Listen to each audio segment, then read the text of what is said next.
இன்னைக்கு இந்த வீடியோல என்ன சினிமா வீட்டில் இருக்கு அப்படின்னு சொல்லிட்டீங்கன்னா டிராகன் படத்துக்கான பாக்ஸ் ஆஃபீஸ், அதுக்கப்புறமா விடாமுயற்சி படத்துக்கான ஓடிடிக்கான ரிலீசிங் டேட் அப்படின்னு சொல்லி இன்னைக்கு இந்த வீடியோல சினிமா வீட்டில் இருக்கு. இதை பத்தி நம்ம அப்படியே ஃபுல்லா வந்து பாத்தீங்கன்னா பாத்துக்கலாம்.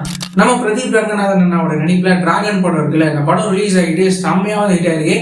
இந்த படம் ரிலீஸ் ஆன 3 நாள்ல வேர்ல்டு வைடா வந்து பாத்தீங்கன்னா 50.22 கோடி வரைக்கும் இந்த டிராகன் படம் வந்து வசூல் பண்ணிருக்கு. இந்த விஷயத்த இப்போ அபிஷியலாவே என்ன சொல்றாங்க, இன்னும் வரப்போற நாட்கள்ல இந்த டிராகன் படம் எவ்வளவு வசூல் பண்ண போகுது அப்படின்னு சொல்லிட்டு நம்ம வெயிட் பண்ணி பார்க்கலாம்.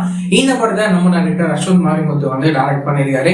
அதுக்கப்புறமா வந்து பாத்தீங்கன்னா நம்ம அஜித் சாரோட விடாமுயற்சி படத்துக்கான ஓடிடிக்கான ரிலீசிங் டேட் வந்து சொல்றாங்க. இந்த படத்தை நெட்ஃபிளிக்ஸ்ல மார்ச் 3 ஓடிடில வந்து ரிலீஸ் பண்ண போறாங்க. யாராவது இந்த விடாமுயற்சி படத்தை தியேட்டர்ஸ்ல மிஸ் பண்ணிட்டேன், அந்த படத்தை ஓடிடில பார்க்கணும் அப்படின்னு சொல்லி நினைச்சீங்க அப்படின்னா மார்ச் 3 நெட்ஃபிளிக்ஸ்ல இந்த படம் வந்து ரிலீஸ் ஆகுது. யாராவது தியேட்டர்ஸ்ல மிஸ் பண்ணீங்க அப்படின்னா ஓடிடில பார்த்து என்ஜாய் வந்து பண்ணுங்க. இந்த மாதிரியான ரெகுலரான சினிமா அப்படின்லாம் நீங்க ரெகுலரா தெரிஞ்சுக்கணும் அப்படின்னு நினைச்சீங்கன்னா நம்மளோட இந்த சேனலை மறக்காம சப்ஸ்கிரைப் பண்ணி ஃபாலோ பண்ணி வச்சுக்கோங்க. வேற ஏதாவது ஒரு நெகட்டிவ் இருந்தது அப்படின்னா மறக்காம கமெண்ட் சொல்லுங்க.